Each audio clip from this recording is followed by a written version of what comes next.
Good morning. It's a little gloomy today, so I look particularly blue. I apologize.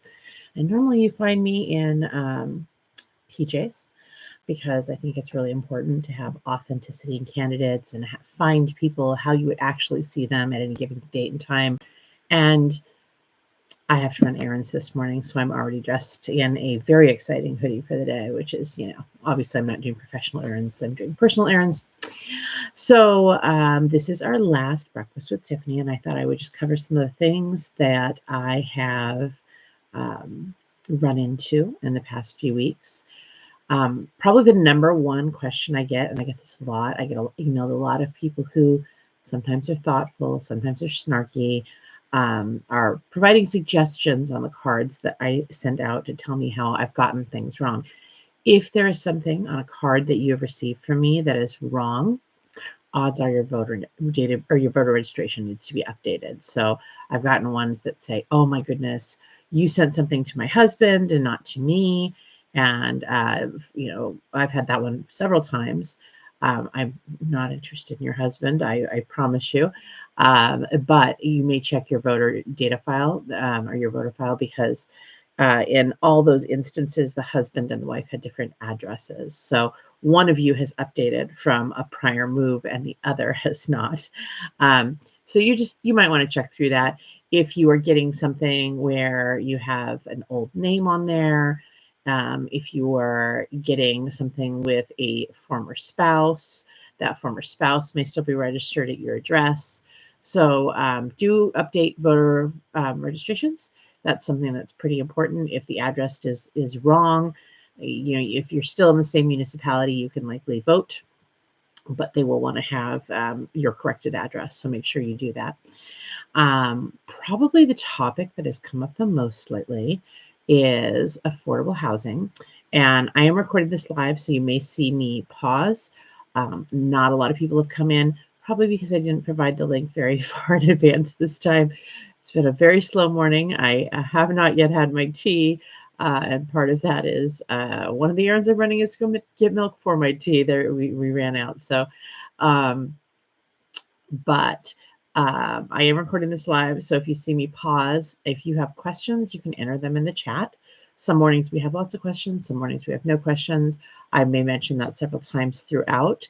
And you may hear me pause to answer a question because really your questions are more important than whatever I want to talk about. But the number one question that I've gotten that's policy based and not, why did you send this thing to me with this incorrect information? The number one thing that I've gotten that's policy based this week has been affordable housing. And there are a few mechanisms of what we can do to work on affordable housing, but most of them aren't actually state level. There's a lot that can be done at the federal level. Obviously, interest rates have a huge impact on things. At the state level, I wish there were a functional way to give loans of 0 or 1% to help with affordable housing, and there might be. The problem is those are really expensive programs to run, and they take up a lot of resources because building a house is pretty expensive. That's probably a program that should be federal. I would love that, especially for people buying out other folks. The number one thing that stops them right now, because even with housing prices, when they shot up towards the beginning of the pandemic, most people were still able to buy out the other party and split the equity without it being cumbersome. But with interest rates, around 7 or over 7%, for almost everybody, that's just not reasonable. Now, when they're down closer to 2 or 3%, that's something most people can do because the payment really doesn't change that much a lot of times when you recast the loan to a different length. At those low interest rates. At a high interest rate, it's often prohibitive and significantly more than both parties could afford if they stayed together. And we see that definitely a lot right now in family law, that when people are separating, rentals are still extraordinarily high. And most people can't afford to purchase at 7%. And a lot of times I hear people who bought their homes a very long time ago who say, oh, well, it was 7%. Yeah, I mean, in the 90s and the aughts, it was 7, 8%, 6% was a good loan. I had a 6% loan back in the aughts, but prices were lower. And so a 7% loan, on a $40,000 or $50,000 house, or I had one house that I had a 7% loan on $40,000. That is a very manageable loan. A 7% loan on a couple hundred, 300,000, 400,000. I think you can't really get a functional house in Rangeley that doesn't have a ton of repairs needed for under 4 or 5. That is not affordable to the average person, and it's very unaffordable. So interest rates are probably the biggest thing. Inventory is another factor of price, and inventory is also something that would be fixed by those lower interest loans. And if the federal government does them, I wouldn't have any control over that, but it would really have to be tailored so they didn't get exploited. I normally don't like sliding fee programs too much and income qualifiers for a lot of programs, because you end up wasting a lot of administration. But because those programs are expensive to run, if you're having a whole house mortgage that you're responsible for, those probably would need qualifiers to make sure you're not building somebody's 20,000 square foot mansion, or if you're not building somebody's 7th home with those interest rates. So you would have to be careful with administering a program like that. But having some program where if somebody's building, instead of luxury housing, somebody's building affordable housing. I talked with a local property owner on Halloween. Actually, we had a lovely chat on Halloween about how she would absolutely love. She's purchased a home in town. It's a great home we actually looked at. And she uses it for housing for her employees who can't afford housing, which she'd love to be able to give them, sort of build apartments that have a little bit more privacy than what is just a house where people can sleep. And I think that would be great, but of course she doesn't have the resources for it, because most people are not independently wealthy, and having a low interest loan would definitely be something that could fix something like that, or at least make it reasonable for more people to do it. Obviously, not everybody is going to be resourced enough for that. Unfortunately, I do think most of those programs are going to be something you have to see at the level of Congress, because the state of Maine, those would be such expensive programs to run, which breaks my heart a little bit. I'd like to see us run those. If I could figure out a way where we could run, maybe not individual homes, although that would help a ton, but maybe some apartment facilities in areas that are just desperate. If private parties came in and were willing to build, they just needed help on the interest of the loan. It might be a space that we could do on a statewide level. It's really hard. There are some things that Maine has done, making it so people can do an ADU, as long as it fits within certain qualifiers. An ADU, for those of you who aren't familiar, is an additional dwelling unit. I think that helps. Anytime you're adding housing, it helps.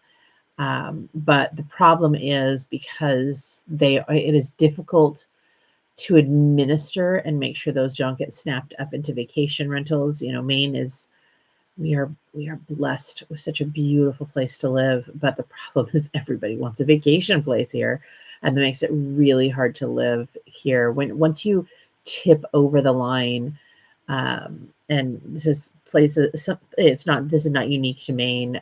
Venice has this problem. Seattle, to extent, has this problem. Some areas of California have this problem, although California real estate's expensive enough that it's not quite as bad there. But once you tip over the line from a certain percentage being residential properties that are occupied by people who live there full time to vacation rentals, it really hollows out towns and makes it very, very, very difficult to run a functional economy there. And a lot of Maine faces that problem. It is hard to bring back manufacturing. I think that's something that is probably federal as well, but Maine would be able to have a little bit easier time doing grants and loans for folks starting manufacturing or businesses that actually usually aren't tourism based, to sort of diversify and to spread out our economy a little bit. That can be a way to combat it. I have lived in tourism-based places that were not Maine before. I lived in the Seattle area, which it has a lot of the same problem, more population, but a lot of the same problem. And Seattle was a very, very different place back then. And it very much has hit a point where it's almost cost prohibitive to buy anything there. The house that I bought for $230,000 there, 20 plus years ago is now worth $1 million, and it's on a 0.06 acre lot, and it is um, around 1,300 square feet. It's tiny. It's a tiny house.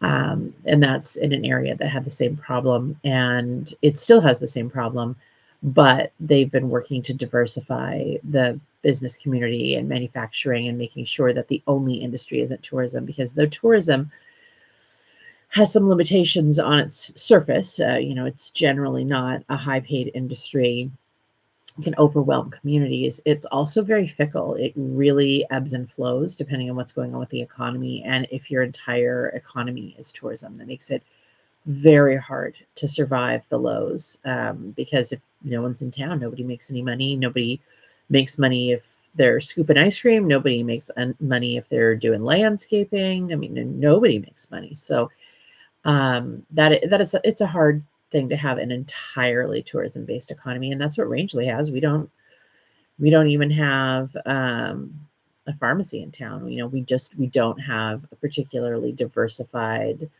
business community. I've certainly, I hope that I've contributed some. Being a practicing attorney in town that isn't focused on tourism issues, that's a service.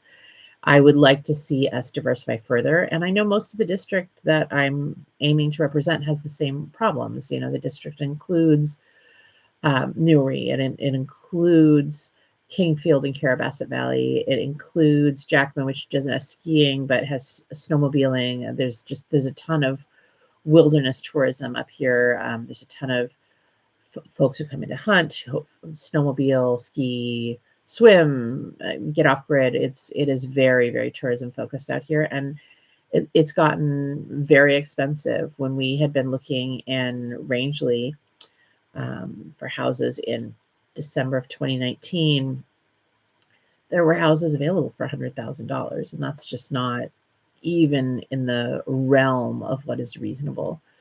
And that's just a few years ago. So it's been a really drastic shift. It's hit really hard. I noticed that kids graduated from school are really feeling it. A lot of parents here are very worried that their children won't have any capacity to stay, and it's just going to be tourists, and there won't be anybody to help them. So I hear that concern. I would like to work on that concern. It is a long-term, slow, painful fix. There is not an easy fix for taking a tourism-based economy and diversifying it and making it affordable housing. It is slow. It requires building housing. It requires creating businesses. It requires really adding a lot of depth and layers to the economy. And I'm happy to work on that. I've worked on it before, but it's a process that takes years, if not decades.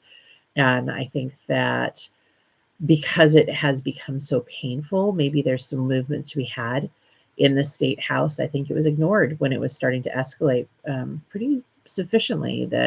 That's how the problem.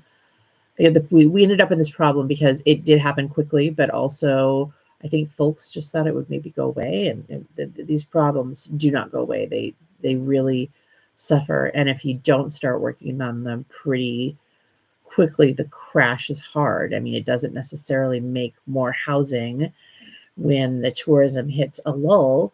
What happens is a lot of houses sit empty, and nobody wants to sell their vacation rentals because they don't want to lose money on it, so they hold. Nobody wants to suffer those losses, so they don't move into those communities, and I worry about that. I worry about that a lot. Other things that have come up, I've heard a lot about schools. I've heard a lot about